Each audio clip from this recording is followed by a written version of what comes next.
So here we come. Here we come. Here we come. Oh, yeah. Oh, yes. It's a new type of show now. I didn't sign on for this. Full screen freaking. Fade in.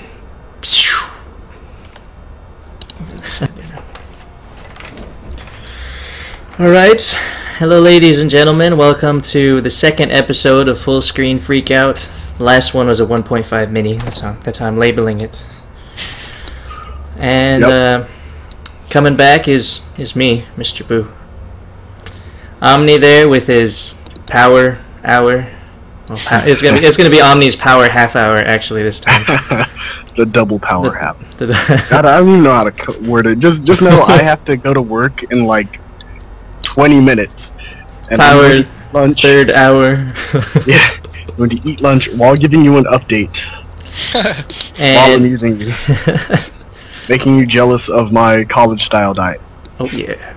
I was thinking about getting some ramen just yesterday. And new to the show, Brian or Dopetastic B Flash. Hello. Hello. Tell us a little about yourself. Well, my name is Brian, as you've been told. I go by Dopetastic or Dopetastic B Flash online, Xbox, PS3. The name came from a very awesome pimp name generator online, which basically spit out Dopetastic B Flash. Yes, of course. And it pretty much just stuck for no real reason other than that. Been playing games pretty much since I was about 15, 16. I started late. My parents didn't allow me to have Nintendo and all that cool stuff growing up. Cheers. So I had to go to my friend's house.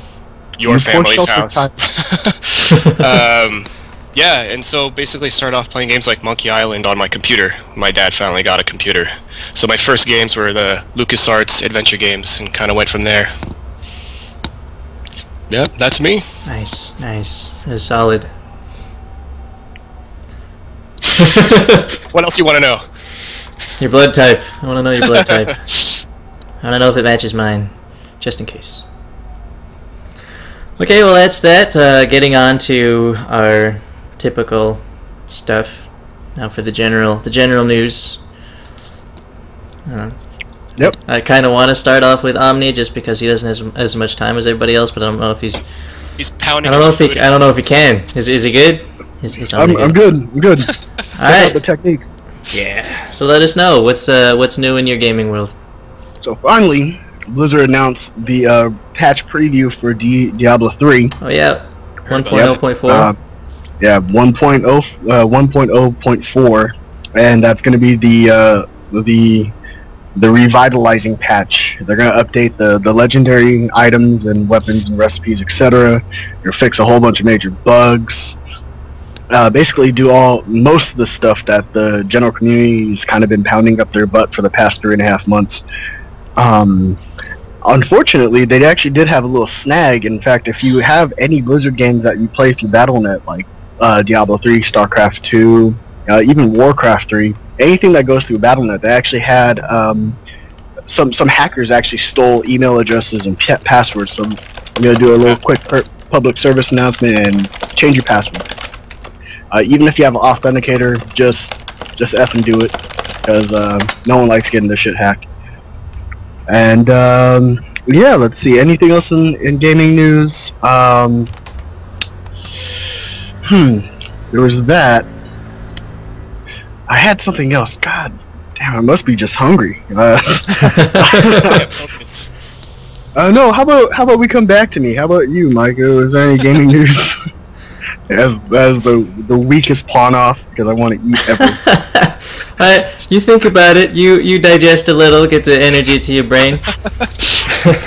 There's actually, as always, I have a few things that I'm actually kind of looking forward to in the gaming world. The Diablo 3 patch is definitely something. I heard about the potential extended ending, kind of like they did with Mass Effect 3. I don't know how well that's going to do, though. Yeah, the same thing with Mass Effect 3. People felt like it was kind of a letdown ending. I haven't finished Diablo 3, so it was more just kind of a short doesn't quite wrap it all. I mean, it still feels like there should be an expansion anyways, but they might. I could be wrong. I heard this on Gaming News at Press Heart to Continue on YouTube. If you want to check that out, people. But yeah, I'm looking forward to it. A game coming out still. I think it's still in alpha, called Dungeon Land, which I think is really going to be a lot of fun. This is I'm starting my indie corner again. Mike's indie corner. Mike, I just threw that name out there. Just kidding, nothing. Anyways, who's that? Who's that? I'm Boo. So Dungeon Land is actually pretty exciting for a number of reasons. It's your typical action, well, your semi-typical top-down action RPG. Kind of like a mix between Lost Vikings and Diablo, where you have, I think at the moment, you have 3 different characters you can choose from, and you can play with 3 people cooperatively. And there's a 4th player, there can be a 4th player as well, I'll get to that in a second. But each player has a different a character type. So there's the typical knight with the shield who can absorb the damage and all that stuff, and then there's a different like a priest type that can make you invulnerable for a little bit and heal. I think maybe heal, maybe not. And a rogue, I think it was either a rogue type or a magic. I think it was a rogue type that gets the backstab extra damage. But it's a really hard game. It's also really it's a little more on the cartoony side, a very goofy, doesn't really take itself seriously kind of game. It looks like a lot of fun. Where the real fun seems like it comes in, though, is the 4th character, the 4th player, can be the enemy in what's called Dungeon Master mode. So you're basically the hand in the sky, and I like that. You get your own separate mana system where you can spawn in enemies to attack. Fucking dibs, dude. And you guys will never want to. You can spawn in bosses at certain points. You can spawn in special enemies, and then you can also like basically possess them, take them over, and attack. I think there's, as you damage the heroes, you get evil points, and as the heroes kill you while you're possessed, you lose evil points. And when you get a certain amount of evil points, you get to like unleash this super attack. This super horde that just goes after everybody. But that just looks so exciting to me. I'm really excited for it, and hope that other people other than me again buy it and play it. It sounds really cool. Yeah, I don't know if I don't know if it's going to be one of those free to play thing. I doubt it's going to be free to play. I would buy it. I'd pay money. And another game coming out called Natural Selection 2. Which is actually kind of similar to what I was just talking about in Dungeon Land, except it's a first-person shooter. It's like a first-person shooter / real-time strategy, where you get it's 2 teams. One of them is like the Marine types, and one of them is like the Zerg types. I don't remember what the actual name is. And one person chooses to be the commander. And that commander basically gets the top-down RTS view and basically gives waypoints and deals with the upgrades and all this other kind of stuff that you can hand out to your troops, your friends below, that are basically following waypoints and being first-person shooter style. Okay. Nice. So I thought, cool. Yeah, that sounds really cool. I never played Natural Selection 1. In fact, I don't even know when it came out, but supposedly Natural Selection 2 is a huge... is been like a long time in the coming, but... super excited for it. Sweet.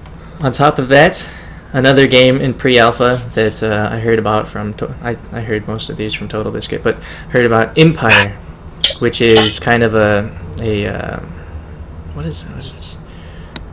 Oh, I don't even remember the... I fail. There's just a game... Empire? No, imp with an I. Empire. Oh. Like an imp.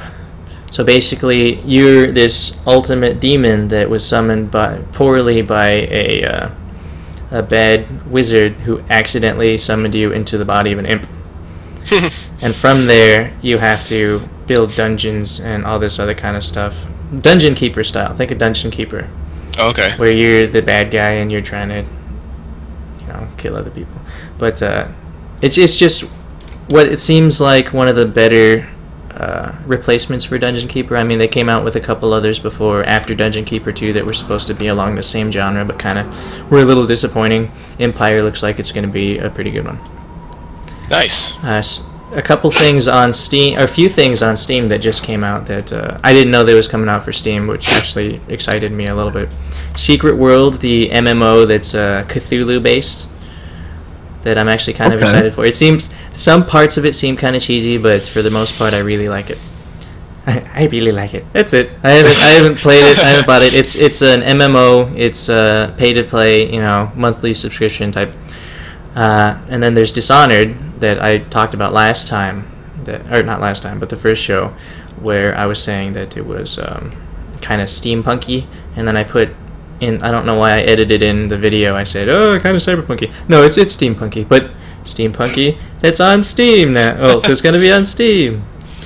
And then another one that's more my final part in the indie corner. Well, okay, I've been going in and out of the indie corner, but my final part in the indie corner, a game called Battle Rising, where basically you're a god and people are trying to make a Tower of Babel and you're just smiting the crap out of them. Just get off my sky. Another game I should never own.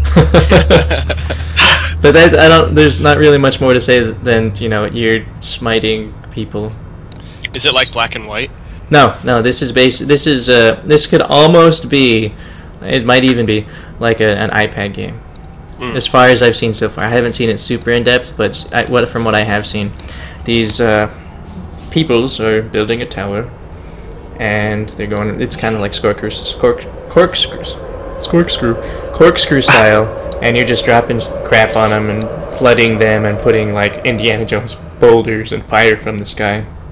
And I think you may or may not be able to help other gods smite their towers and just killing people, basically. It sounds like fun to me. That's a party. That's a party for me right there. But that's my general news for the stuff that's exciting me for now. All right. How's the brain working? The brain's working just fine. I unfortunately only have 6 minutes left. Uh-oh. Right. Yes, 6 minutes. Yeah, so let's get into our main topic. Let's get on the in, out, and onto that paycheck. Because your guys' viewers on YouTube and on Twitch are not paying the bills. Yet. Okay, so before we get into that, Blue is finally online. So what we're going to do is we're going to get into the main topic, or half the main topic, probably just the arcades part, unless you want anything you want to say in endings. And then we'll cut that in half and swap you out and put Blue in. And for the rest of the show, we'll continue on with the same main topic. I will love that, but I reserve the right for when you do the YouTube editing, add like a little caption saying, Omni turns into a black guy in 3, 2, 1, bam, jump cut to Blue in the show. I will see what I can do to put that in there just for you, Superman. Okay, so on to our.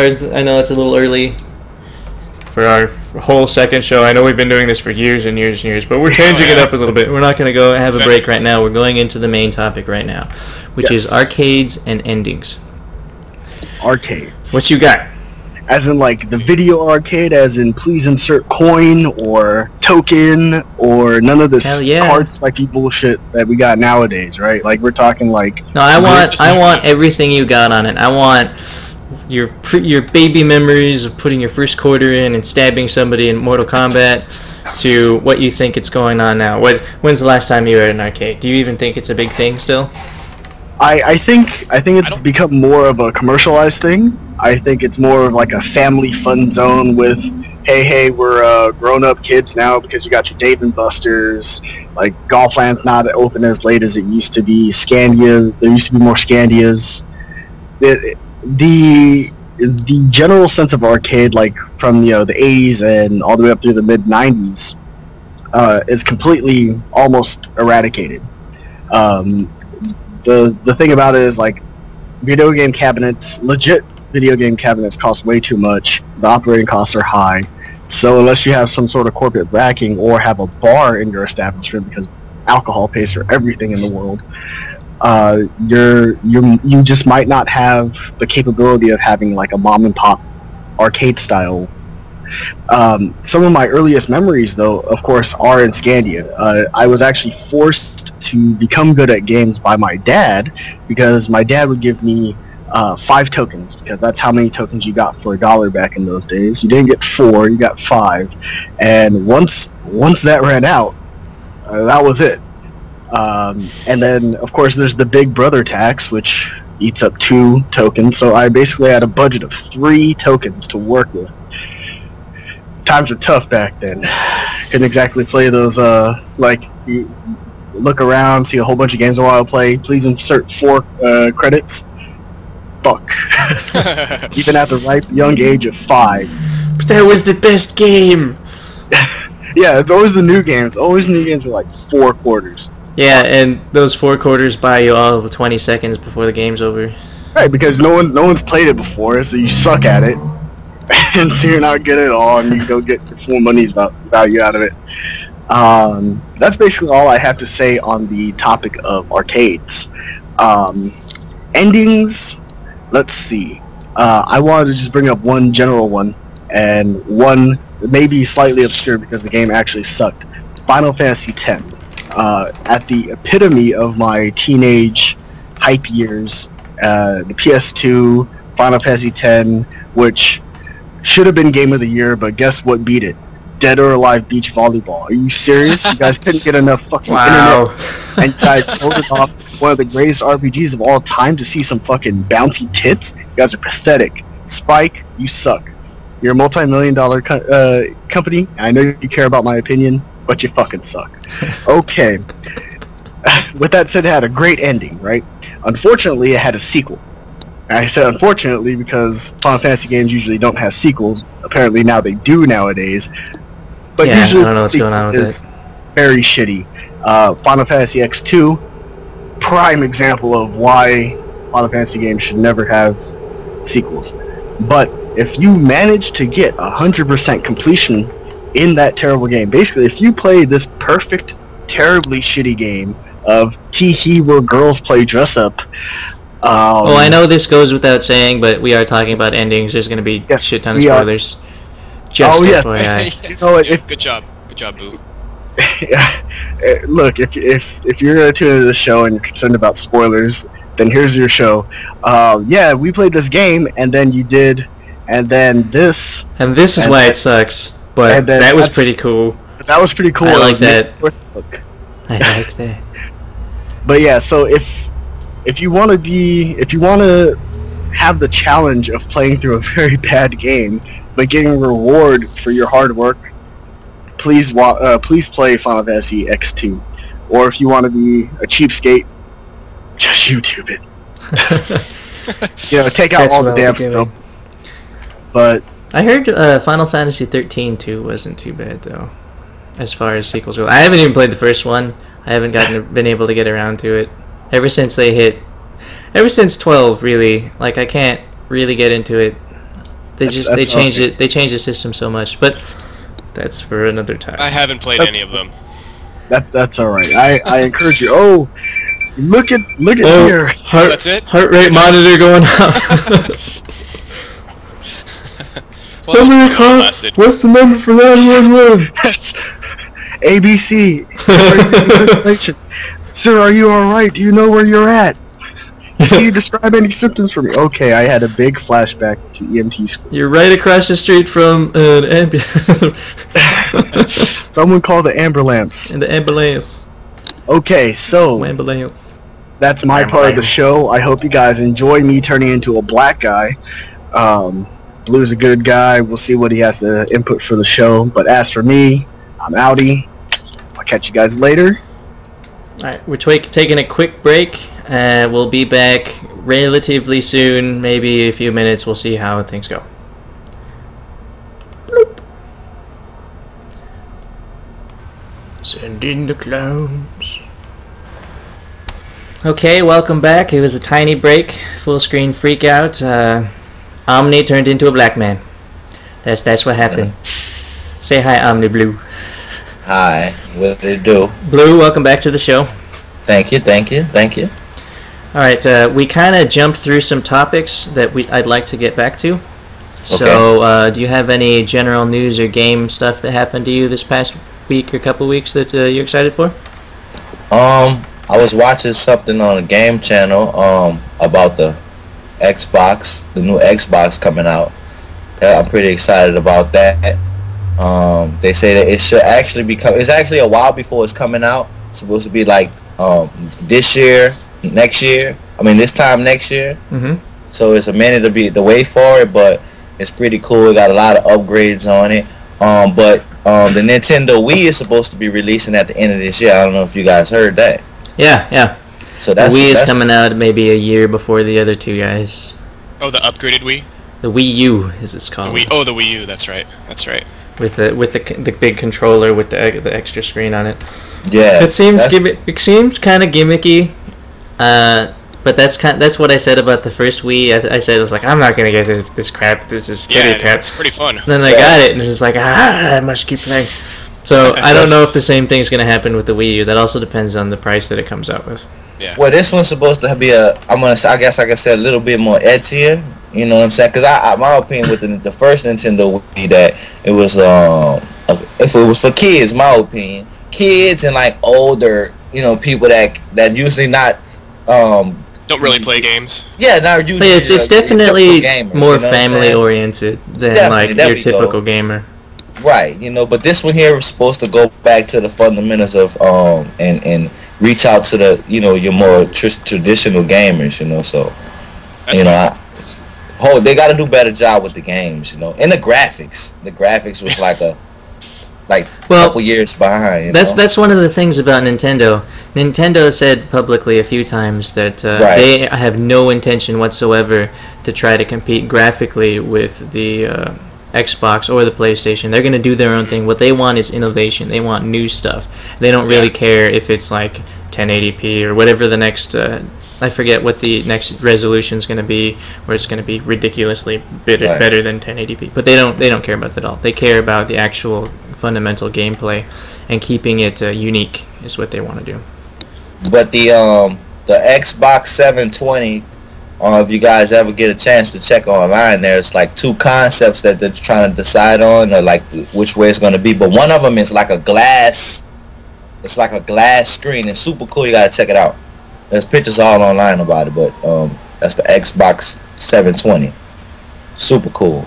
Looks like it's gonna be expensive. Yeah. Looks like it's gonna be a few $100. It's shaped like an X?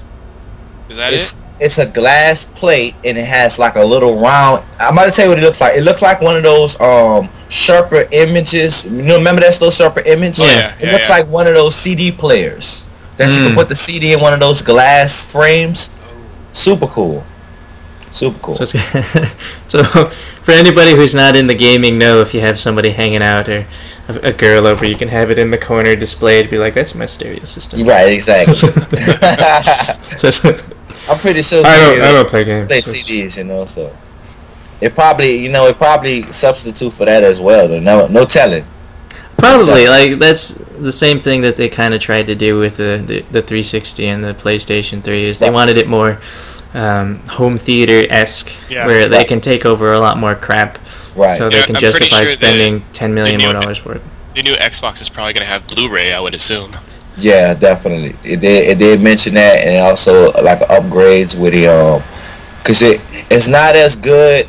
The the web browsing is not as good as the PS3 was on the 360, so they supposed to do a big improvement on that. So that's cool. Nice. PlayStation 4 coming out as well after that, or around the same time. I don't have many statistics about that. I'm sure they're going to come up very close to each other. Maybe this time I'll get both. What do you guys think? You think y'all think it's gonna like kill the old systems immediately? Because that's kind of what happened once the 360 and the PS3 hit the scenes. The first Xbox and the PlayStation. I stopped playing mine. Yeah, that was it with those. Well, it's hard to say. I think it's really going to come down to how much it costs and what is going to be initially available for it.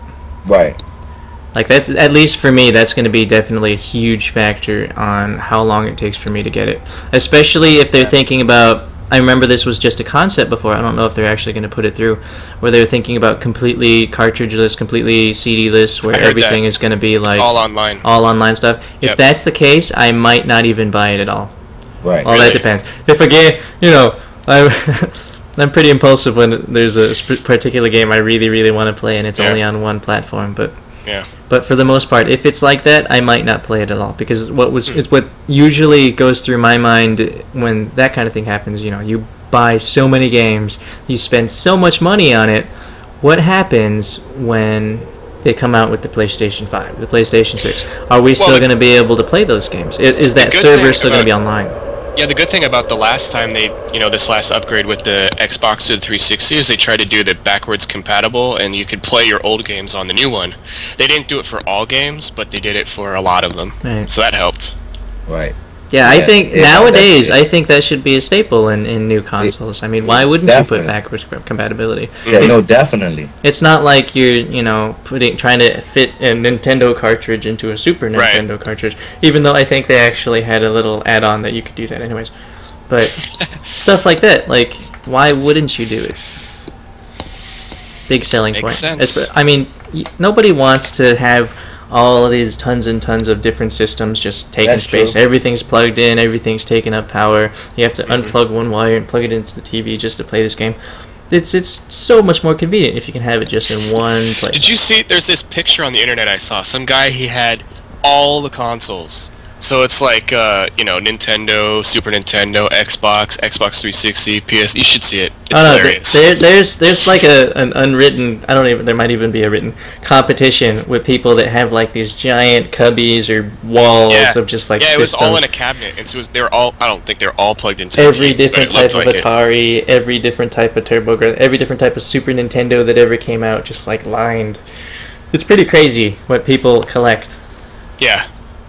If I had it, I'd probably would have sold most of them on eBay by now. Oh, yeah. Or accidentally broke them. I know I broke some stuff. Especially those Nintendos. I'd have like 20 of those because I'd have to buy one for the one that broke before. Alright, now that we're back in the general news topic, Brian, do you have anything you'd like to share with the class? As far as something new coming up, I haven't really seen anything that piqued my interest except I'm still looking forward to XCOM Enemy Unknown. I just keep looking up any information I can on that game. Did you play the original? The first time I heard about it was at E3, this past E3, so I only saw the newest version, and it just looks so awesome. I went on Steam and I got the original XCOM, which is... It's fun, but it's definitely dated, so you have the old graphics. But it was fun. But the new one just looks so awesome. It's turn-based strategy in the game, and then you go outwards when you're in your base, and it's like micromanaging, almost like SimCity style. It's really cool. Yeah, I played it a little bit. Like you, I didn't hear about it until a little bit later. It's one of those things, especially the old one, it's one of those things where if you grew up with it, you probably could play it for nostalgia value, and you'd still really like it, but it's kind of hard to play if you haven't played it before. Exactly, and I tried to play it on Steam. I'm not saying it's a bad game. It looks it's fun, but I just couldn't get into it. I'm just looking for the new one. And I mean, anything with aliens, I'm buying it. It does all... It does... Have I a list for you for later? Yeah. Halo 4. Oh yeah. Oh yeah, I forgot about that. How could you forget about that? I gotta figure out how I'm even gonna play that game. I've been like bumming off other people's Xboxes to play Halo 3. Now I don't have anybody nearby that has an Xbox. You moved. I did not. When Halo 3 was out, I was still here. That's true. Sure. Yeah, when they released Halo 3 and they said that was the last game, I called bullshit right away. There's no way. Of course. To stop that franchise. So, it looks awesome though. Yeah, looking forward to it. Oh well, okay. I'm kind of looking forward to it. I'm kind of nervous that it's gonna be some kind of like. It is a different company. It's gonna be. Oh really? I didn't know that. Yeah, Bungie's not doing it anymore. It's what was it called again? 313 or 3 something like that. It's a number I can't remember. It's like 313, 314, something like that. Numbers. All these numbers. But yeah, they're kind of some of the core group that actually worked on the original, aren't they?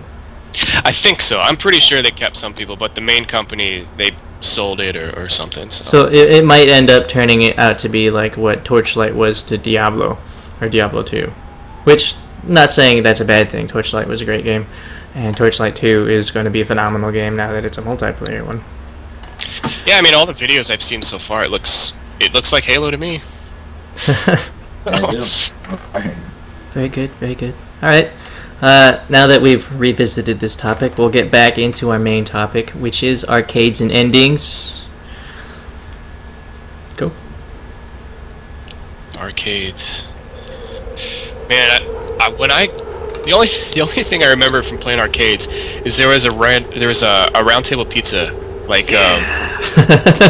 Pac-Man. I remember when I was like 10 or 11 or something, I gathered up as many quarters as I could, and then on like Saturday I rode my bike to Round Table Pizza and I played the Simpsons arcade game for like 2 hours. That was such a fun game. It's one of the only like TV to video game games. Is right now working. Yeah. Pinky's Pizza. Pinky's Pizza. Oh, that's right. I forgot they have an arcade back there. It's in the back. They got one of the old Simpsons games back there. Pinky's is a pizza / bar that's next to where Blue and I work in San Rafael. It's mostly it has a big opening area where you can eat your pizza and stuff. But then there's like this hidden alcove which is actually pretty big. Once you go through the door, there's just like this big arcade with a bunch of games and a lot of like pinball machines and stuff. Oh. Yeah. Yeah, but that's probably the oldest. Pretty much.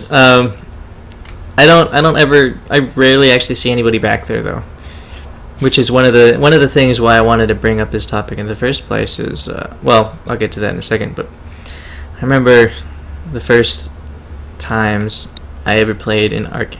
It wasn't actually at an arcade, but it was the arcade cabinets, where they used to be all over the grocery stores. You guys remember that? Where they were like right next to the entrance. They'd have a couple, so kids could play their games, and then the mommies would go and shop for stuff. Like one of the first ones that I played was Mortal Kombat. Mortal Kombat, first one. God, I didn't know what the hell I was doing. It was a completely different system than Street Fighter. Okay, Street Fighter was the first one, but Mortal Kombat was one of the more memorable ones. It was at the Pink Elephant back in the Mexican ghetto down in San Jose. My grandma would. Question about that though. What's up? Like, I always wondered. Because like you said, it was a different system from Mortal Kombat. Mortal Kombat was a little bit more technical, and I wonder how like guys knew all the finishing moves and stuff. Like, I have no idea how they figured it out. Yeah, before internet, right? So how do like, you know what I'm saying? Like, where did those come from? I have no idea how they figured that crap out. I went there. It was like knowing like 25% of the encyclopedia to play that game. You know? Yeah. I mean, you play Street Fighter and you have a little book. Well, okay, it even says on the side of the cabinet, like, you press these buttons to do this kind of attack. Yeah, and there was like one secret attack that you need to figure out, and people eventually figured it out. But in Mortal Kombat, you got almost nothing. You got like, okay, this is one attack for each person, and you don't even know. Finish him. You don't know what that means. You're just like, oh, boop! Oh crap! I messed it up. The leg or something. I have no idea how people figured out like left, right, up, down, left, A, B, B, B, A, start. Blah. Like, they don't make games like that no more, right? No. No, okay, where you gotta like put the up, down, left, right. I don't know, with like the combo systems that they had, the ridiculous combo systems that they have nowadays, well, semi-nowadays for like Capcom, or Marvel vs. Capcom, or the new... That's true, they still have those. They have crazy combos that, not the finishing moves, but you have to input all this weird crap at this exact timing just to get it on, and then you can make your own, and then all Mortal Kombat games still today have like their finishing moves and all this extra friendality, or babality, and kiss my ass-ality. Like, I think if anything, like, it's still there, and it's definitely gotten like way crazy. But you know, like you were saying earlier, the advent of internet, being able to look at game facts and walkthroughs, and now I can everybody can do it. You know, it's all about figuring out how the hell to do it without dying. You know, that was pretty crazy though. That was my first intro to well, not my first intro, but the earlier memories of me starting at arcades, and then it went to what is it, shopping malls, where shopping malls typically had like a big arcade hidden somewhere. It was the kids' deal to like find it and then hide from their parents with all their money, popping in quarter after quarter. And then came, you know, places like Nickel City. Oh yeah. I guess there was still. Does somebody have like a vacuum cleaner going on or something? No. Do you hear that like extra static that's popping up? Is that from me or from her?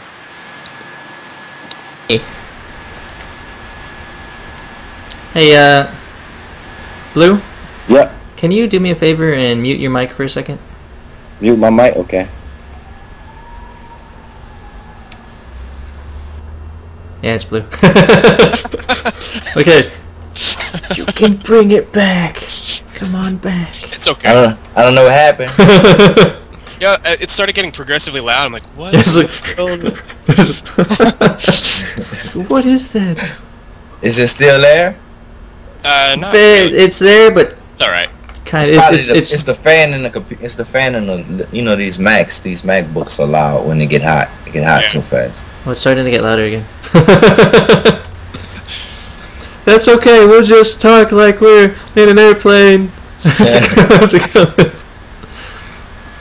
But yeah, like Nickel City and Chuck E. Cheese was an awesome place to go for arcades before we realized it was a big germ house of crap, literal crap inside the ballroom and playroom and nastiness. Did you ever try that trick with the quarter where you put a hole in it and then you have a string and you try and...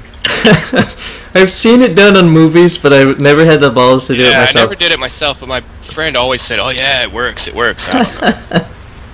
I never did it.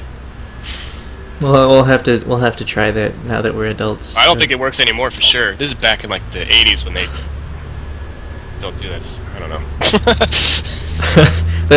It can be a social experiment. We're conducting an experiment. Cameras everywhere nowadays. And we also have Dave and Buster. We got the Metreon. Well, that's on the East Coast. If anybody's watching from any other place, I don't know what your typical arcades are on there. But what do you guys think? Do you think that arcades are still a thing? Do you think people still go to them? Like, obviously, we're old people now, and we don't have the time to do that kind of thing. I think well, if you go to an arcade, what I find that you usually find arcades are like a small one, like at a movie theater, or maybe a bowling alley. It's still fun as hell. I'll still play it if it's there. Right, they're still in like your traditional spots, and if you go into a arcade, it's usually games that we grew up on. It's not really too many new games.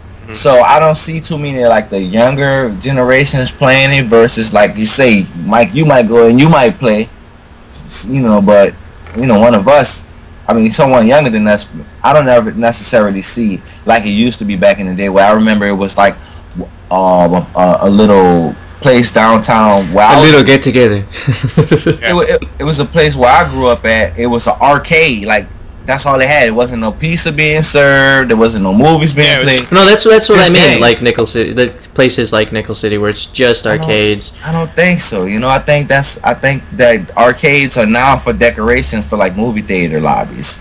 You know, they're just there just to make noises and be bright, show bright lights and something. I don't know. Like look good with the movie posters. At some point, we the people, us. I think we should. This could be like a semi-off-topic thing, or we could bring it back in another show. But like, go to a couple places like that are purely Dave and Buster also serves food, which would be awesome, and beer. beer while you're playing an arcade. When does that happen, Dave & Buster's? It's really just drinks and playing basketball. Oh, that's lame. That's what I do anyway. But Nickel City, or go to the Metro or stuff, and see what it's like. See what's new. Like the last time I was at Nickel City was, which when I first went there was amazing because one quarter could do 5 games. It was amazing. But and then they had the free wall. But last time I was there, they had a game called Blaze Blue, which is it's relative. It's okay. It's not new now, but when I went there, it was one of the new games. It was a PlayStation 3 fighter game, and I think they still have. Excuse me.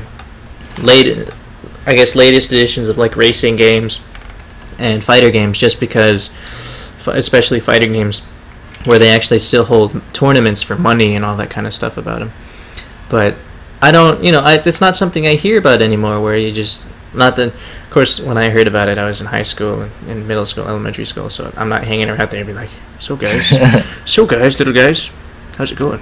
I got some candy, you want to tell me about your arcade adventures? Creeptastic. But yeah, I don't hear about it much, of like, let's go to the arcade. No. Yeah. There's not no arcades around. And then you're the PlayStations and the Xbox 3s, the Xbox 360s now, like I'm not too sure about the PlayStation 3, but I know definitely with the Xbox, they got like a lot of those arcade games on the game that you can just play them at home, Just get that like a joystick big configuration. Exactly. That was a big thing, I think, 2 years ago when they released their arcade part of Xbox, and they had brought back all the old games and stuff, and some new ones. Yeah, even Wii's doing it a little bit. I think all the big wigs are actually, they have like their arcade games that you can purchase, or some of them are, I think, free, that you can play. Yeah. That's super cool, I think, though.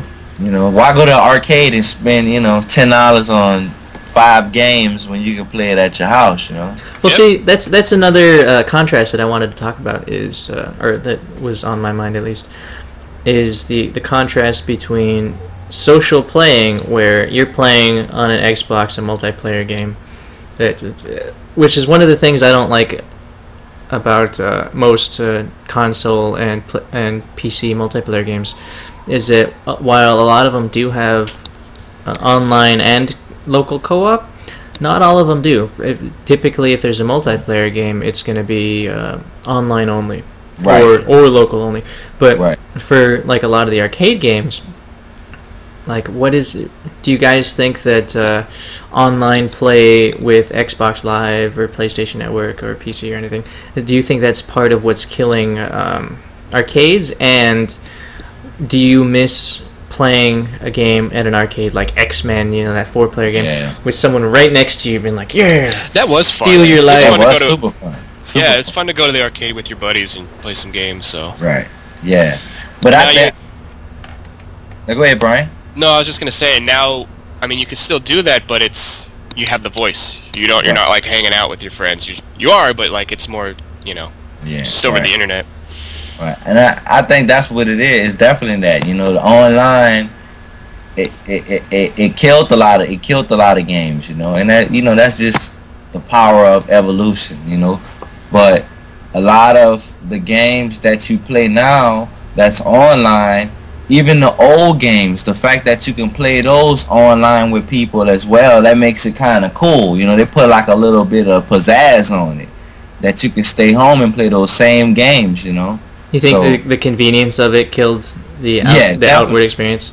Oh yeah, definitely. Definitely. Definitely. You get you might not have the same experience, but you get pretty damn close to it, and you don't have to leave your house to do so. Which is nice. Which is pretty cool. At the same time, though, it would be nice to be able to, like, go right afterwards, be like, hey, you guys want to get something to eat? Watch a movie? Right. We're all together. Let's just take one car. Yeah. But you know how I feel about that? How I feel about that is the same way it'll be. That's like the good old days when you had a crush on a girl and you write a letter and you say, do you like me, yes or no? now it's text messaging and you know, it's and Facebook and stuff. It's just the times change has killed it. I think people I think true gamers, like people that's like I think even like the pinball machine. I think those are even a little bit more popular than the games are, than the old like Mortal Kombat and Street Fighters. I see like a lot of older people playing those with a little bit more enthusiasm than I would see a kid standing at an arcade playing it. Then the ones that are in the theaters and stuff now, they're like $1 to play. I remember when it was just a quarter. They're expensive. Oh yeah, it's expensive. Yeah. Yeah. At the same time, more on what you were saying, it does seem like the games that don't really have any kind of story to it, where they're just a certain type of repetitive play style, like pinball or air hockey or the basketball. Yeah, stuff like that.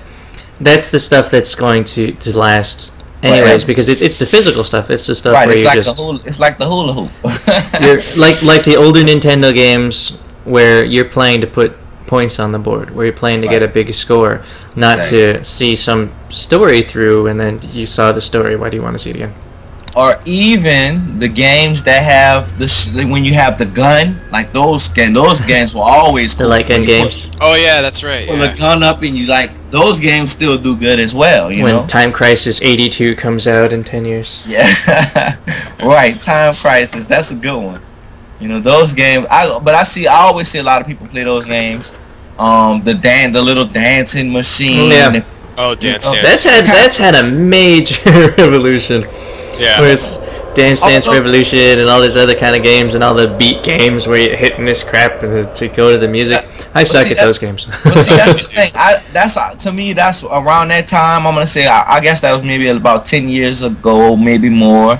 Around the time when that kind of hit the scene kind of hard and was a big craze in the arcades. I think that was something had part of killing it.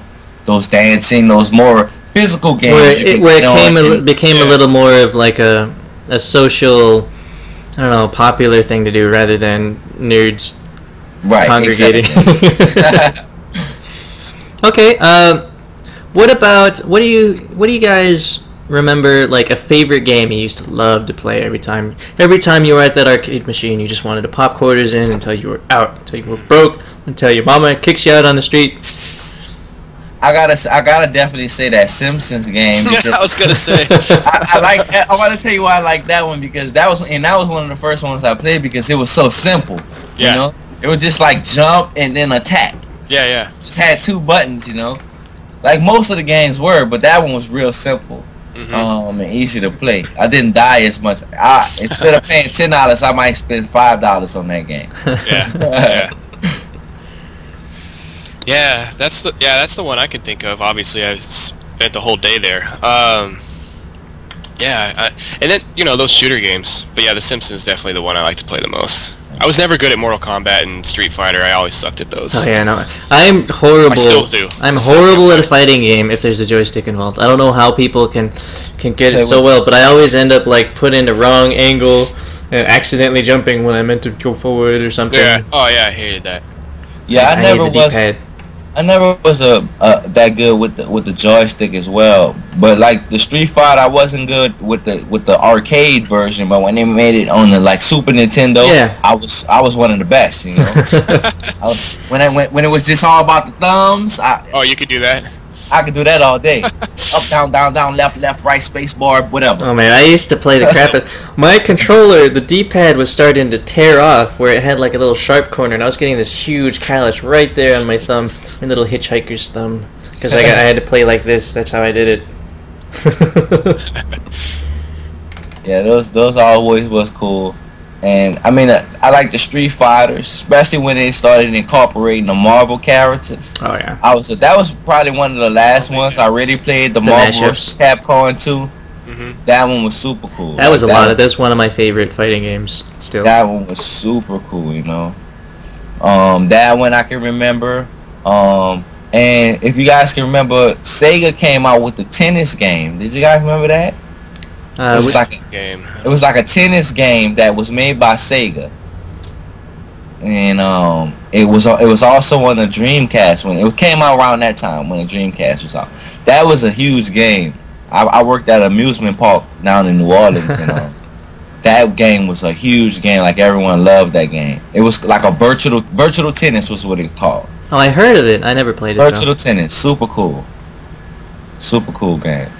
Yeah, but I miss those games. I don't think I don't miss them where I would play them. Yeah. Some of them, I might catch a flashback, you know. Yeah. And wouldn't mind playing some of them, but some of them are outdated, and you know, I don't know. I think they're dead and won't ever come back. There's 3 that come to mind when I'm thinking about games that I really like to play when I went to the arcade. Or at least 3 off the top of my head, anyways. One of them was kind of I'd like to think of it as a hidden gem. Not many people really knew about it. It was a Dungeons and Dragons game. It was the second one. There was 2 of them that came out. I think one of them was called Tower of Doom. It was an arcade? Yeah. And the second one was called Shadow over Mystera, which my cousin, Mike, actually is the one that introduced me to it when we went to Nickel City and he was playing it. Yeah.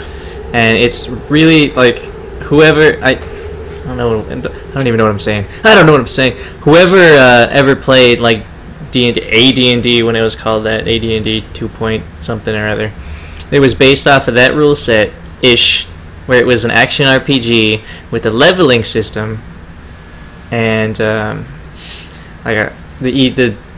most fun, if you didn't know anything about the game, was to play like the wizard, where you get all these spells, and as you level up you get more spells and your spells get better, but you have a really limited amount of them and you have to save them for the boss and hope you don't die on the way there.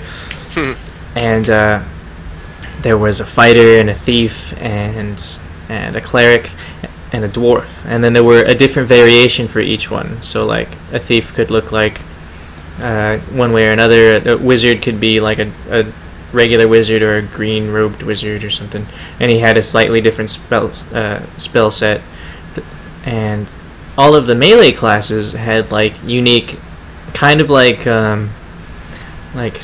Street Fighter input codes, or not input codes, but input actions where you could do special attacks and all this other kind of stuff. Excuse me.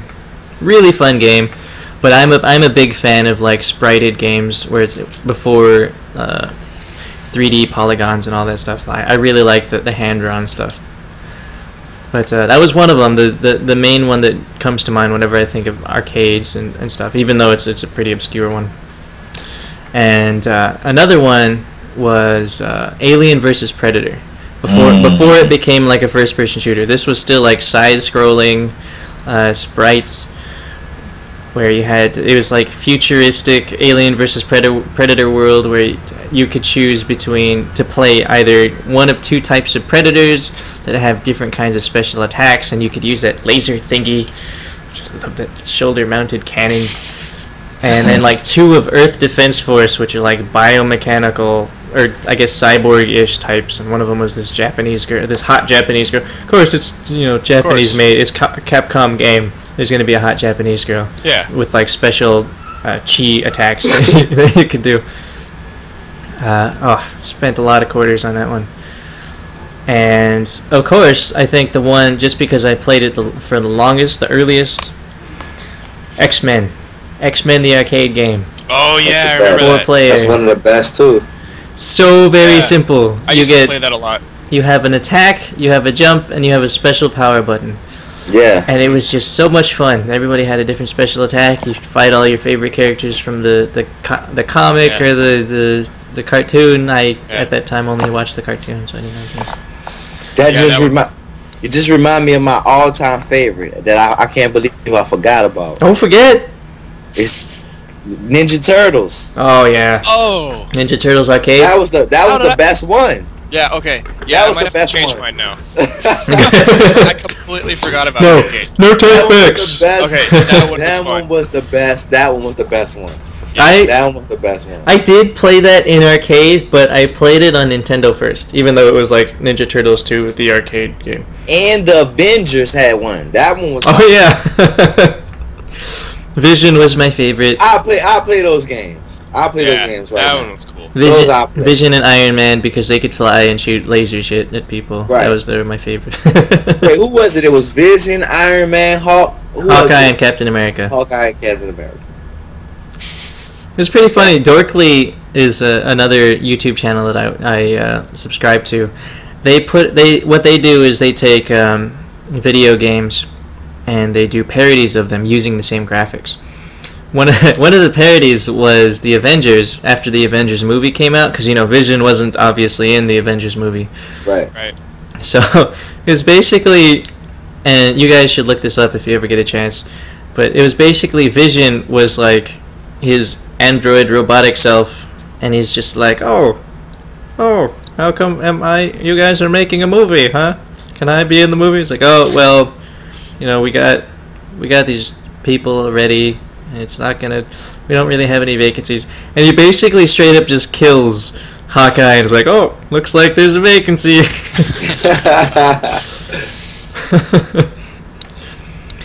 What happened to that character? I haven't heard that character. Who was he anyway? I don't even know who he was. Vision was he was the white guy, right, with the cape, right? They're all white guys. He was the guy in all white, right, with the white cape. He was a robot or android. Oh, he was an android. He was an android. I don't actually know his story though. Yeah, I don't know his story. He was pretty cool though. He was pretty cool in the game. I can tell a story, but that would take a while. Even though, like, in the actual arcade game, everybody had relatively the same voice, so whenever somebody got knocked down, it'd always be like, oh! It's just one guy doing all this.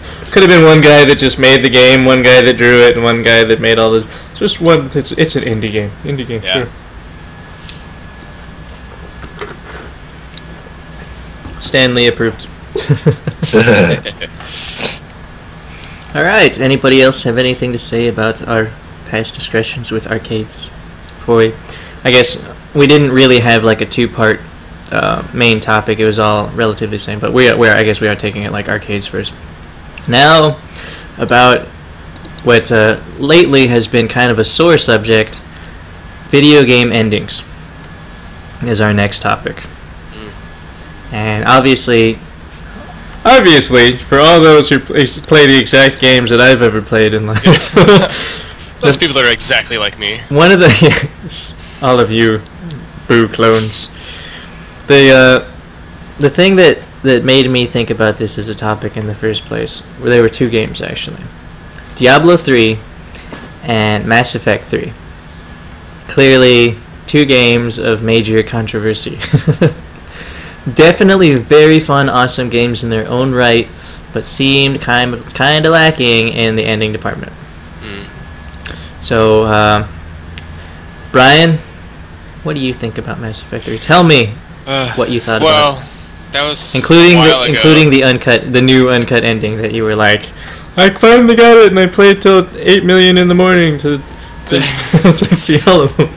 Well, I finally pushed it out of my memory, so now I have to bring it back and relive all those bad moments. So you knew this was coming. Yeah, I knew this was coming. You knew. It's honestly been a while since I played it, but from what I remember, has it been like a month? Like I said, I pushed it out of my memory. It's been years. It's been years. I mean, I'm sure most people know that have heard about the Mass Effect 3. The ending was just such a letdown, and when they came out with the extended edition, it didn't really change anything. Semi-extra extended letdown. Yeah, and they even said when they were announcing it that this is not a change, we're just adding on to the ending that was already there, I guess. And I don't know. For me, it didn't help at all. I just thought it's still the same shitty ending. So as I mentioned before, this cast is gonna have some spoilers in it, supposedly. So anytime you say, feel free to elaborate on exactly how you feel like it was a letdown or what you feel was lacking or anything like that. Well, basically the entire Mass Effect franchise is built on it's your story. It's the decisions that you make affect the outcome of the game, and I'm kind of thinking that maybe they didn't think that all the way through in Mass Effect 1 and didn't realize how many choices there are going to be at the end of Mass Effect 3, and that's why they narrowed it down to this one ending. But clearly, when you get to the end of the game, your choices don't really have that much of an effect. You're gonna, no matter what you do, you're gonna have that ending. I gotta wonder if there's something else though. I mean, they were hyping this up so bad, so powerful. Just, yeah, we're gonna have this awesome. Everything is gonna come, collaborate. I don't speak English anymore. All these decisions you're making, all these choices, everything is gonna have an impact, and you're definitely gonna see it at the end of the game. We're not just gonna have a cookie cutter ending, which they did. They had to have seen all of this coming. Like, they had to know what kind of undertaking they're saying that they're gonna give. I have to wonder what happened at the very end. Did they run out of time? Did they lose a budget? Did somebody get fired or die? Well, conspiracy theory that I have is, you know, EA told them, I mean, obviously I have no idea, but I assume that EA told them, alright, we want this out at this time, and they probably weren't done yet, and they maybe had a whole set of things that they needed to do, but EA, hey, it needs to be out so we can make this amount of profit at, you know, this time, because I think it came out around just after Christmas or New Year's or something, if I remember. They tried to make it profitable as a gift. Yeah, I can't remember what it came out, I'm blanking, but because clearly you get to a certain point in the game and it's just rushed, because the whole beginning of that game is incredible. It's exactly what I wanted Mass Effect 3 to be. It seems like it's really going to open up into such a large world. And I still remember when I was finishing the game, because I went hardcore and I finished it in like a day and a half or something. And so when I was finally getting to that ending and it played out, I was literally like, my jaw was on the floor thinking, what just happened? That was the most ridiculous thing I've ever seen. Have I been awake too long? Am I hallucinating? What is this bullshit? Yeah, no, there's something definitely had to have went wrong somewhere. And that actually, sorry to cut you off, but I was, again, you can't believe everything you read on the internet, but I read how the guy who wrote the story for the first 2 games, he also wrote the books and all this other stuff, and his fantastic story that he had written, he was supposed to write it for the 3rd game, but he left to go work on this new Star Wars game that BioWare was also putting out, and so they got a new writer, and apparently what the new writer did is he changed everything that this original writer had started for the story, so basically it didn't mesh. And so the ending that the original guy who knew how it was going to play out, that didn't happen. So you have this whole different ending. So the stuff that happens in the second and the first game, it doesn't really make sense. So that was another weird thing. If that's true, that is a douchebaggery move. Yeah, because there's certain parts that happen in Mass Effect 2 that are clearly foreshadowing to the next game, and it's just never explained at all. Never mind the fact that it was like such a hostile race of like, we will destroy everything and kill you, and then at the end of the last one it's like, oh, but we want to preserve you in metal form. Yeah. So it's like, well, that's quite a change of heart there, sir. I'm glad that we found this out at the last 2 seconds of the game, Mr. Starchild. Like, what? Did they decide to take some, like, burnt-out 70s rocker, LSD-minded, and it's just like, let's let this guy write the ending, because he's going to have something that's going to blow your mind. Yeah. Just not in a good way. Now I'm upset just thinking about it. Thanks. Get mad! Get mad! No. Yeah, and then the one other thing from the ending is I was also reading how, I guess there was an iPad app or some app that BioWare released along with IGN, I think is what it was it had all of the pre-production, kind of behind the scenes information on making the game. Mm-hmm. And one of the things that was included was a picture of notes written by the head writer. And at the very end it says something like speculation by everyone. Basically saying they want everyone to think what just happened. So why? I mean, there's a good what just happened and just like, whoa, what was that? And there's a bad what just happened, like what happened. I think, but isn't movies that like that too as well? And, you know, yeah, and so there's good ways to do it, and obviously bad ways to do it, and it just depends on your own viewpoint. And yeah, there's a lot of great movies right at the end. Oh wow, how do you interpret the ending on that one? Right, exactly. But I don't know, just me personally, the way that they had built Mass Effect from the very first game to the ending, you kind of need a clear-cut ending to that story. Yeah, there are ways, I'm sure there are ways to make a huge twist on it, to make it like, whoa, I didn't see that one coming, but not so out of left field that you're basically writing a whole new universe just to make up a rule for the ending. Right. Like, it doesn't make sense that way. It has to be something that you can like backtrack and think back on and be like, oh, there was a sign there, and there was a sign there. Not just in the last game, because there was a couple signs in the last game that they're like, you don't know what you're talking about, we're really trying to help you.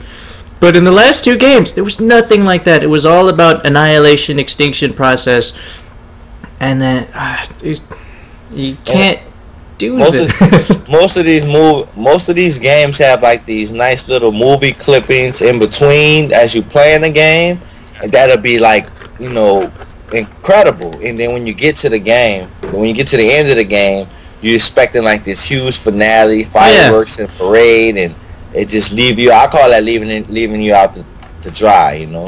Yeah, definitely. Like I said, a lot of movies do that as well, and you'd be like, what? I didn't just sit here 2 hours watching this movie and this thing happened? No way. Like, I can understand that I can appreciate that it's really hard to write an ending, and it's even harder to write an ending for a very large epic.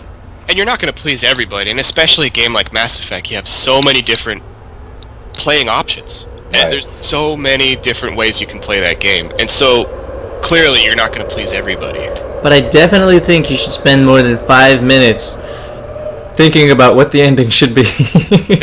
Creating this omnipotent star child who appears out of nowhere for no particular reason. I mean, how I look at it is, both movies and in video games, when it comes to these endings, I feel like they're cheating, because they don't really know, or they don't want to be ridiculed for whatever ending might be. They give you one of those endings where they let you decide what the ending is, you know, just leave you out to dry and just cut it off so you can think in your mind what you think it may be. You know what I'm saying? That's cheating to me. That's cheating. Yeah. That's like, that's getting out. That's going out the back door right there. You know. Less work for them. Less work, you know. You did all this work in the game. It don't matter what the ending is, whatever. See, that frustrates the hell out of me. Like, you build up to the ending. That's one of the especially with games that have like an actual story that you're following, a very engrossing story that you're really trying to go along with, and you're just pushing and pushing to try to figure out what's going on.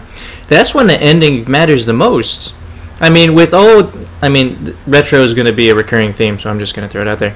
With older games like Nintendo games and stuff, there wasn't much story to be told. You're going through these levels, typically a platform game or something like that. You get maybe a couple lines of like, the princess is in another castle, blah, blah, blah. Like, you're not really building up a story so much as you are playing and living through it in this repetitive world, which, I'm not saying it's a bad thing. It's still fun as hell. But when you get to the ending, you're not really expecting like a giant long-ass story to go along with what you just played. Typically, it's just like, thanks for playing, hey, awesome screenshots and stuff. And that was totally acceptable. But nowadays, when they're putting so much more story in it, so much more video, which can be a good or a bad thing depending on how you use it. Another Total Biscuit reference, he was talking about, and I completely agree with how game companies or game developers or the makers, they're putting a lot of times they'll put a lot of movie clips in their games, where in situations where you could have easily played through that yourself, just unnecessary clips. But more back to the point, when you're adding all that kind of story, all this extra stuff, especially when voice acting, you can throw voice acting in there, and there's so much more room to play with how you want your story to be shown. If it's not just one of those games that the main selling point is the actual playing the game or getting a score or something, you need to bring it home with an awesome ending. Right. It at least, maybe, okay, I'm not really condoning this, but dumb down your videos so that your ending seems better. Right.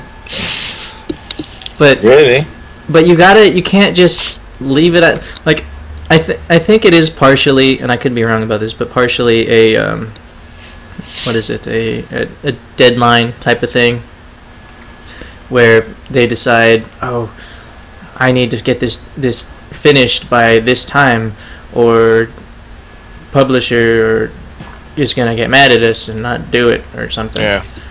It's like, you can't, to the publishers, you can't limit like that. You need to let them finish the game. Well, except EA doesn't care about that. Well, they should care about that. It's frustrating as bullshit. Yeah, they want their bottom line.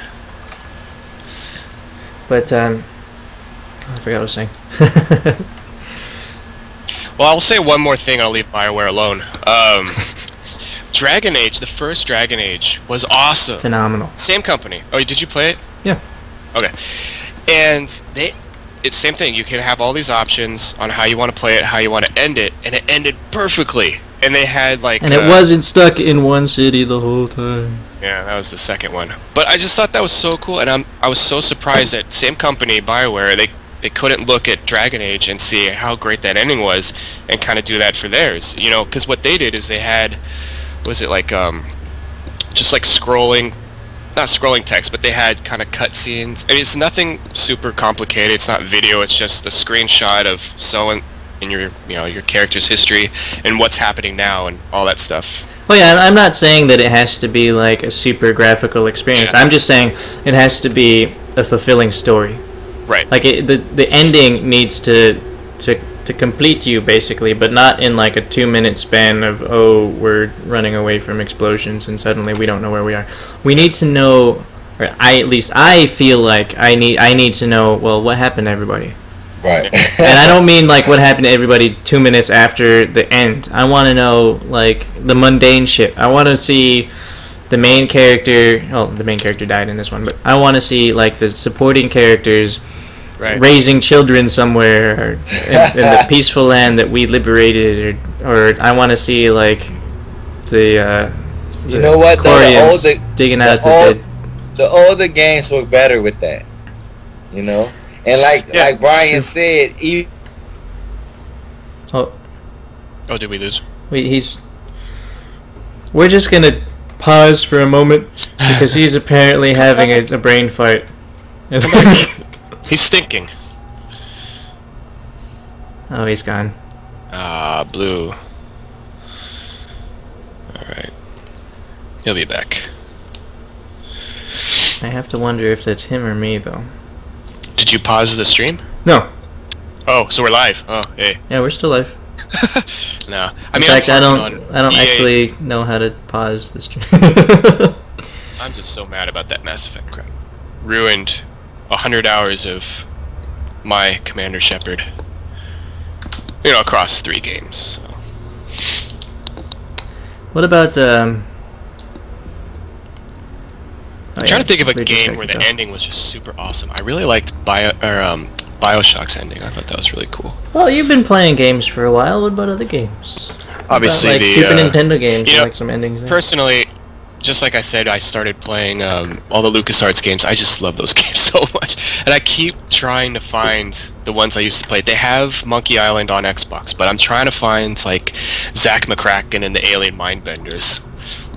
I've never heard of that before. It was such an awesome game. Sounds like that's an awesome title for a game. Just Google it, Zack McCracken and the Alien Mindbenders. That was fun. Zack McCracken. I'm gonna Google it right now.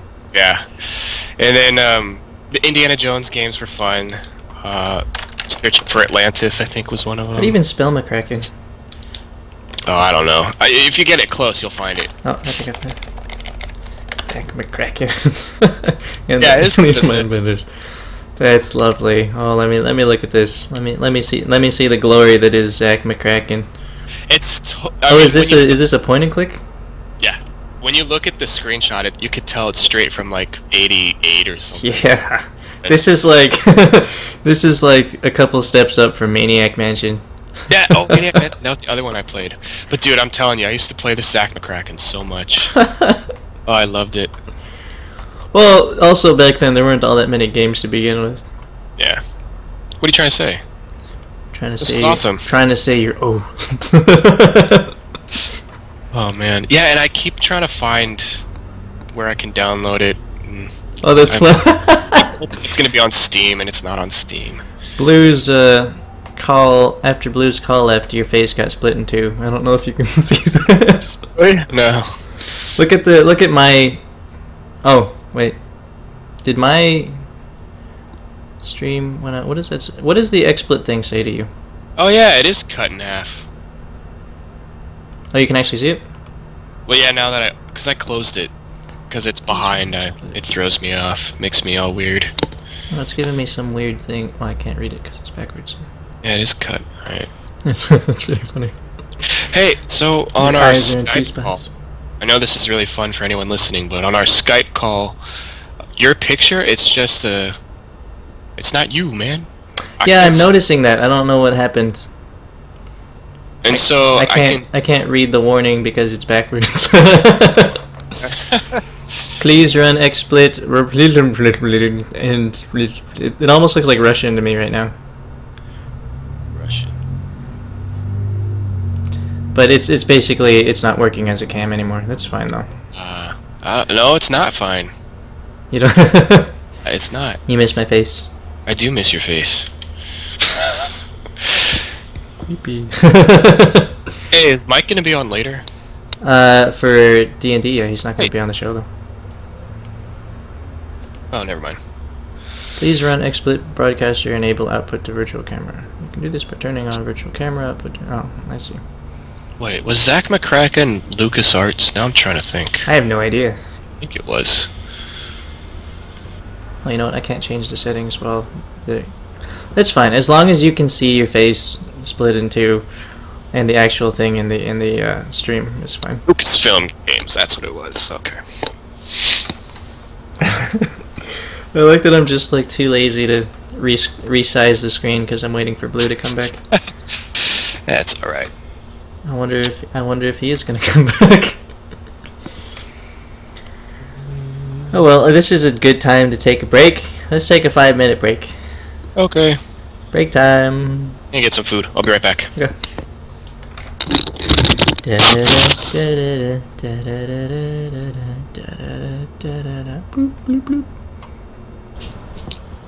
If anyone wants to sell me a new amp, I'm in the market. I want to buy one. So we can put that in the shoutouts too. That you can do that. That's fine. You might get better luck at Craigslist, but I know. I gotta think of what I'm gonna eat. Okay, well, whatever. We're gonna go back and finish up talking about endings. Okay. And if he's not back by then, we'll just call it quits for then. Okay, ladies and gentlemen, we are back. Minus one person once again. So it's just the two of us now. Just the two of us. You and I. A whole lot of empty space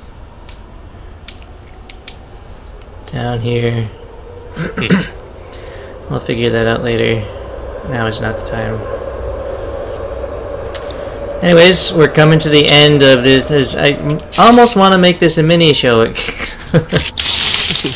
Don't do that. I might have to edit that out. Maybe not. Whatever. We'll see. Somebody complains. Somebody complains. Saucitas. Yummy.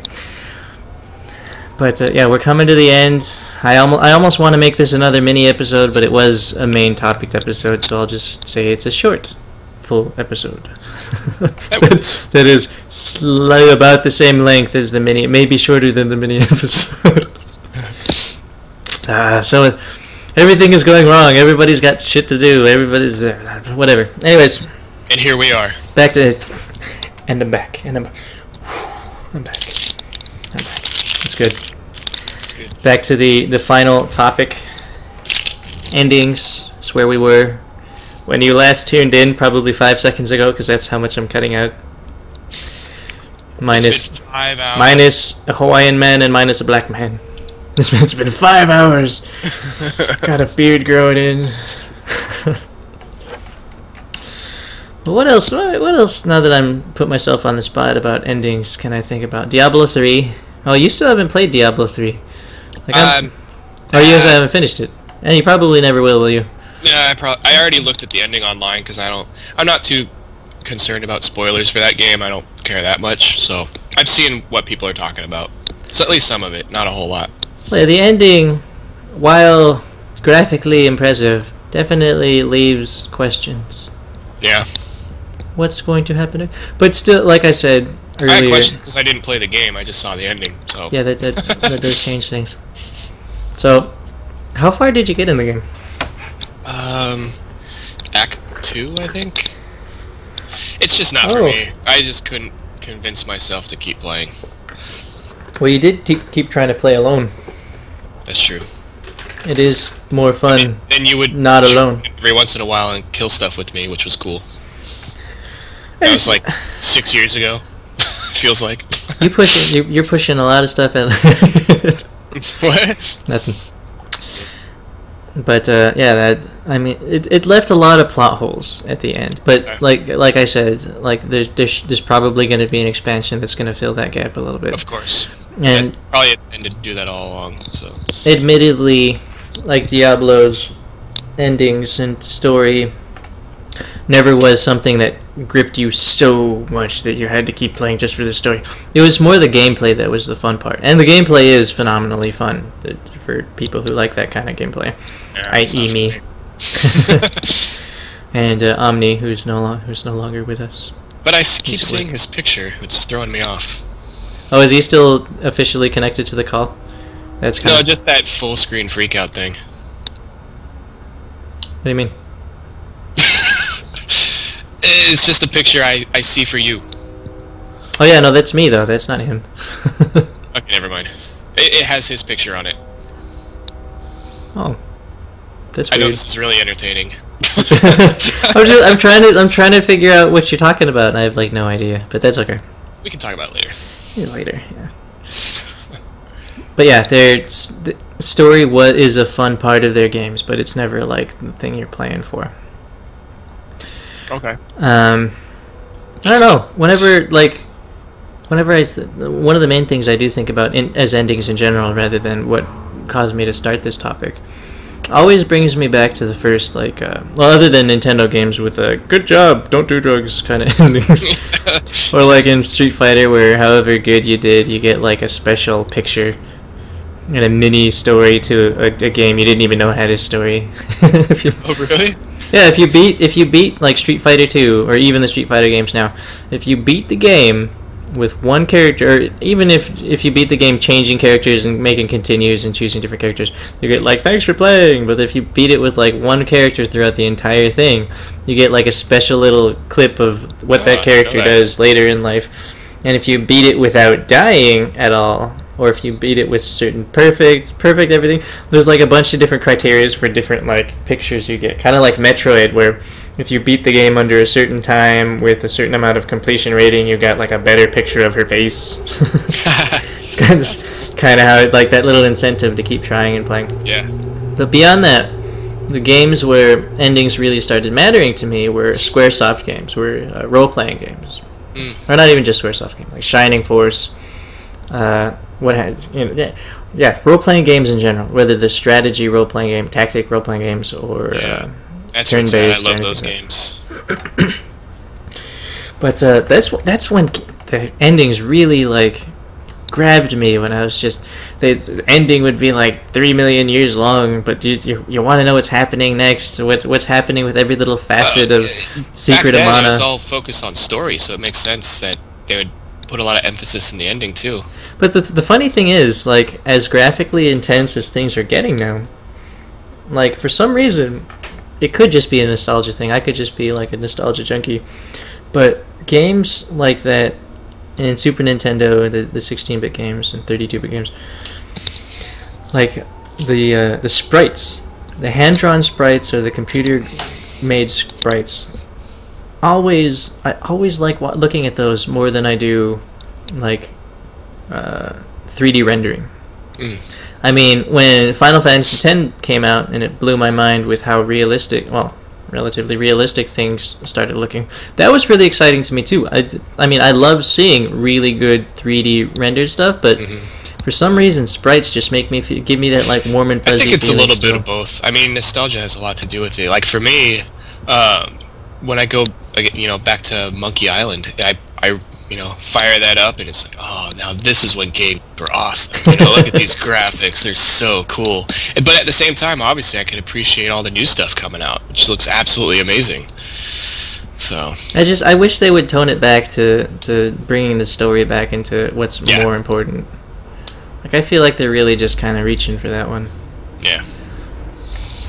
Or not reaching for it, but they're more shunning it, I guess I should say. And that makes me sad. That makes me cry. That makes me sad too. A little teary. Give me good endings. I want my good endings back. I didn't stay alive this long just to get these crappy endings. Yeah, that's what I was thinking of. There are still games that are recent that have great endings. Red Dead Redemption. I don't know if you ever played that. I kind of wanted to, but like that ending was I thought it was awesome. I'm not gonna say what it was, but if you haven't played it. Well, spoilers for spoilers. I wouldn't hold it against you if you did, but that's okay. I don't want to ruin it for you. I'm not trying to say that there are no good endings nowadays. No, I know what you're saying. But I think it's just harder to find one. No, yeah, and I think a lot of it, I mean, again, it's conspiracy theory for me. I just think a lot of these companies, EA or whatever, they just want the game out. They don't care, promote it as much as possible as graphics and action and all this other stuff. And, it's story, yeah, get a good story in there, sure, keep them playing, but that's not the focus. But there's still companies out there that find the story is more important than graphics and all that other action and stuff like that, so. That's kind of the funny thing, especially with publishers like EA, where I start thinking that while their games have grown up with us, have become more mature rated to match some of our maturing minds. I'm not going to speak for everybody, because I know there's some people still stuck in grade school mentality. But what are you trying to say? Nothing. But as games are growing up with that kind of theme, I also feel like they're still seeing us as little kids with what they can pass along and be like, whatever, they'll buy it anyways, which is true enough to a point that they're still making money off of it, but definitely the frustration is increasing, and at least for me, it's starting to increase steadily, where I'm getting sick of it all, but I can't stop playing. I feel like in 10 years or something, I'm just gonna be like, nope, I'm done. No more games for me. Yeah, I don't think that's ever gonna happen for me. I just like games too much. Well, maybe I definitely don't play as much as I used to. But yeah, I don't know. Well, that's like a work thing, I think, partially. In life. Like a lot of people get this pressure in life, especially with significant others and all that stuff come into the view, where it's not socially acceptable to be a video game player when you're a certain age. And well, that's obviously that's not true for everybody, but that's definitely a big pressure on growing up and stopping playing games. But time is definitely a big factor. Yep. I probably own a lot more games nowadays because I can buy them myself, but I definitely don't play nearly as much as I used to. Yeah. I mean, if this was my full-time job, since I make so much money off of the 10 views that I get, then I would probably play a lot more games. But then it would be it'd be my job to do it. Right. Which I don't know if that would be a good thing or a bad thing. Yeah, I don't know. It's hard to say. It's hard to say. It'd be fun for a while. It would definitely be a blast for a while. I would think you get sick of it personally. I don't know. I think it depends. Maybe at the same time, I think maybe it would broaden my horizons a little bit, force me to play games I wouldn't otherwise, and be like, oh, well, this is actually pretty cool. That's what Steam did for me when I started getting games on Steam. Yeah, and you get all the free ones. You get the free ones, you get the huge discounts, and then you get the recommendations from other friends that play these games, and you're like, I would never buy that normally. I would never play that normally. And then you get it, and you play it, and you're like, wow, I'm impressed. there's no way I would have played that otherwise. So I wouldn't even have heard it. Getting a little off topic, but that's okay. Whatever. Topic. Open discussion. But as far as our last topic and endings, I definitely miss that feeling. That feeling of completion. I feel bad saying that because I feel like there have been games like that very recently that I played it and been like, yeah, that was an experience.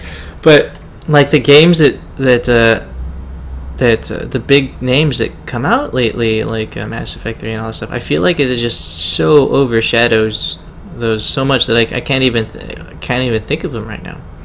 Mm-hmm. Like I feel like I'm being really unfair to the gaming community in general, because I'm not saying that there, like I said earlier, I'm not saying there's no games with good endings anymore. Just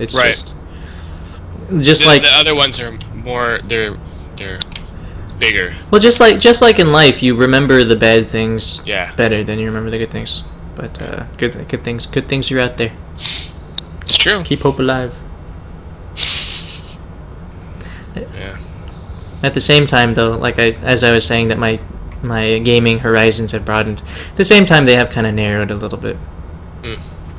Although I gotta say, this kind of goes along with the general news topic of gaming experience and stuff. I bought a game called Unepic, maybe like a month ago or something, and pot-shotted it a little bit.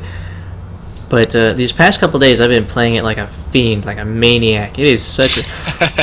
like, some people say that it's a little over the top and a little too goofy, but it is, like, right up my alley for the humor. Where basically, and I think you might appreciate this too, it's a platform game, kind of Metroidvania style, where there's platforming and you have to get to certain areas and get keys to go back to certain areas to access new places. Mm-hmm. But the premise of it, the story of it, is like you're playing D&D with some buddies, and honestly I don't remember the beginning. It was something like you're high, or you think you're on some kind of trip, and then you go to the bathroom and you come back, but you're not back in the game. You're just like, oh, it's dark, and you end up in this like medieval castle, and you're walking around. It's like, what happened? I must be on an LSD trip. Then you get possessed by a ghost who's supposed to lead you to your doom, but ends up becoming your like tutorial guide man. And you're going through this castle, trying to get out of it back to the real world, and you're still convinced that it's not real at all. You think you're dreaming or something. Mm-hmm. But you have to fight these 7 guardians, and you have to fight the keeper of the castle that you supposedly think will get you back. But all along the way, there's references to like everything. Like, have you seen Eddie Murphy's The Golden Child? I don't think so. Oh, okay, never mind. But there's references. There's like line to line, quote references to different movies and different games, and like there's even the first boss that you fight is a giant worm that pops out of the ground, and you start doing Dune references. Have you seen Dune? No. I'm striking out here. I'm not talking about this game.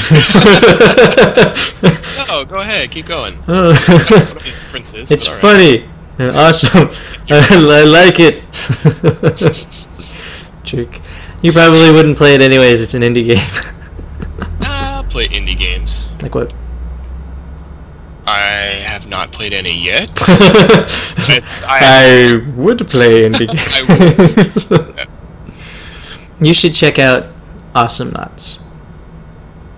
Why does that sound familiar? It was on It's been on Xbox Live for a while, but it just came on Steam. It's a action platforming MOBA style game. Are you familiar with what a MOBA game is? No. Have you heard of Dota or League of Legends? Yes.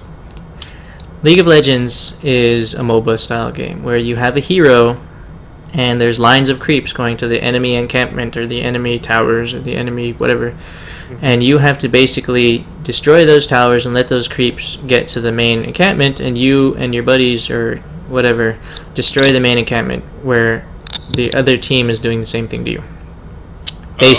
Basically. And Dota 2, League of Legends, it's kind of a top-down-ish almost third-person view.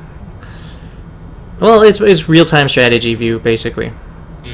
Even though they're coming out with MOBA games that are third-person views now, which are supposed to change. Anyways, it's basically like that, except it's 2D and it's platforming. And it's 3-on-3. That's what it is. And instead of like the platforming aspect of it, making it 2D, completely changes the way that you play the game. Because in Dota 2 and stuff like that, the gameplay is more like kind of like WoW, where you're waiting for cooldowns. You're kind of moving around a little bit, but you're not really dodging too much because it's all probability. But in this one, it's all active dodging. Your gun only fires a certain distance, and you gotta get close to somebody and like beat the shit out of them, basically. All right. A lot of fun. A lot of fun. I've only been playing against bots because I don't know anybody that plays the game, and I'm scared of the internets without like friends. If I had friends to play with, I'd totally be like, I'm gonna own these people that I don't even know.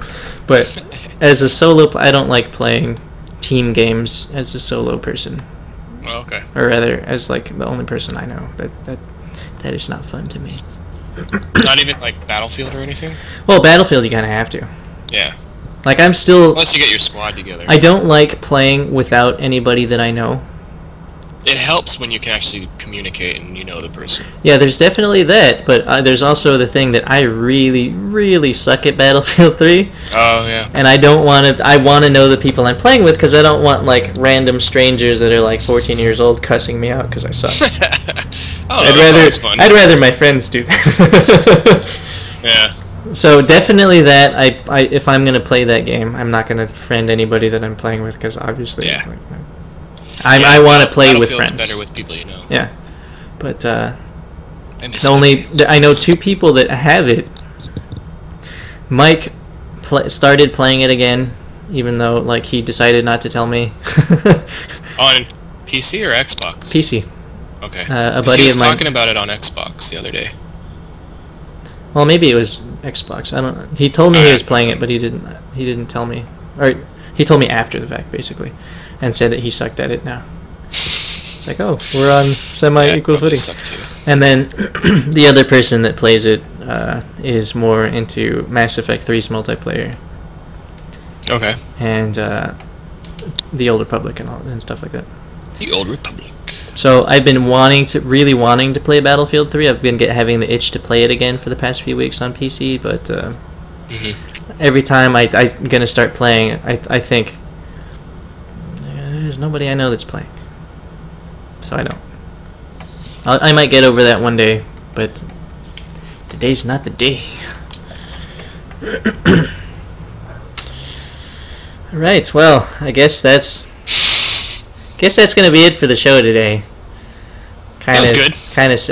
It was people coming in and out. It was dynamic. It was a dynamic show. Dynamic. I like that. That's what it was. It was totally planned.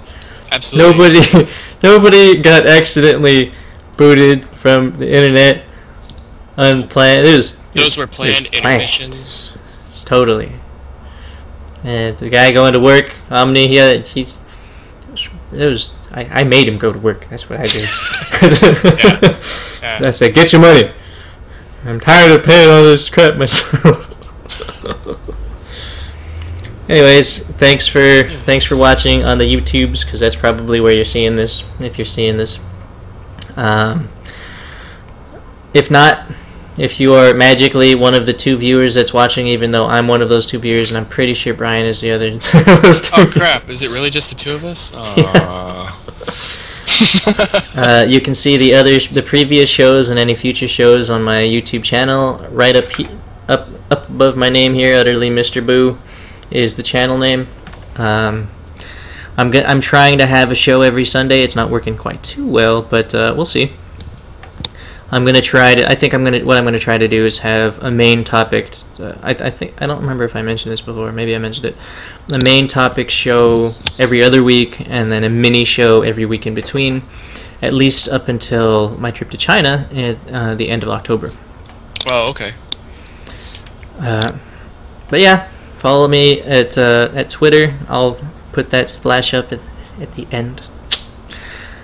For at the minute updates, you can find out when a show is starting, when it's gonna be, when it's uploaded to YouTube, all that kind of stuff. And the YouTubes will be edited so that there's no random breaks of old men staring at you with no sound or anything. Anyways, thanks for watching. Hope you guys enjoyed. Let us know again anything you liked, anything you didn't like, anything you'd like to see added to it would be a great thing. Like, always looking for more content to talk about and bullshit about, and eventually go on random tangents that have nothing to do with the topic to begin with, or anything like that. Eventually, I'd like to do some gameplay stuff on here, but likely that'll probably only be live streamed until we get game permissions. Still no word from 2K Games about Borderlands, but we'll see. But anyways, thanks for watching. Again, I say it for the third time and the last time. Good night. Well, bye. Afternoon, morning. Goodbye.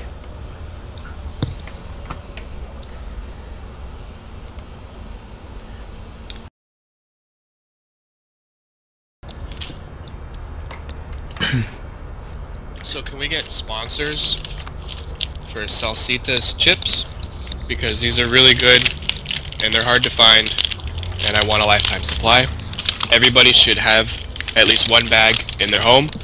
Just FYI, video is not playing. Oh. We're at if you look at the stream, you'll see what's actually playing. Darn.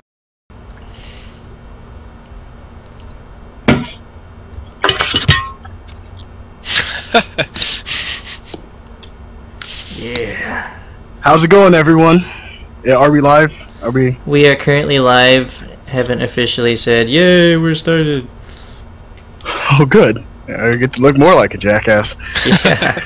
Well, check it out, check it out. Okay. What's up? I got a splash screen. So, okay. Hey, everybody. So, I notice everyone. Alright. This is... Is the light in your eye? It looks like it's getting No, that's his battle scar. His battle scar. That's me? I got a light by my eye? Yeah, you got like the shades going like this right down your face. It's not a... Well, it's not a problem, I just thought it was against your eye. Okay, now Brian? that's my I added a little special effects. Brian, can you get a little bit to your right as well? Just gonna add a name tag in here for blue. Perfect, right? With just you and me, buddy, you and me. Yeah. That's what it's turning out to. Our show is so horrible. So bad. So bad. So bad. So bad. Where did it go? Where did it go? There it is. I turn around to watch whatever's left of the Giants game, and they're documenting the seagulls at AT&T Park, which I think is funny. Documenting seagulls? Yeah. Oh, you've never been to the Giants game, right? Uh-uh. Yeah. I've been to a Giants game. Yeah, but at every night game, probably about the 8th inning or so, like all the seagulls in the Bay Area come to the ballpark to munch on all the leftover food and stuff. It's funny because it's just a swarm of seagulls flying over the ballpark. It's funny because they know when the game is about to end. Yeah, they time it perfectly. They're very smart.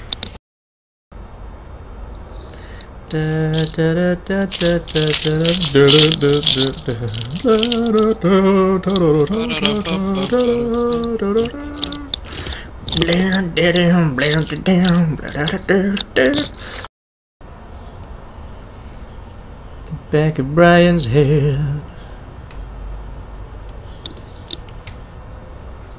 the front of Brian's head, adding a man to... Were you talking to me? No. Oh, I'm watching the Giants game, sorry. Now we need, like, just because I'm not putting music on or anything this time, just need some background music.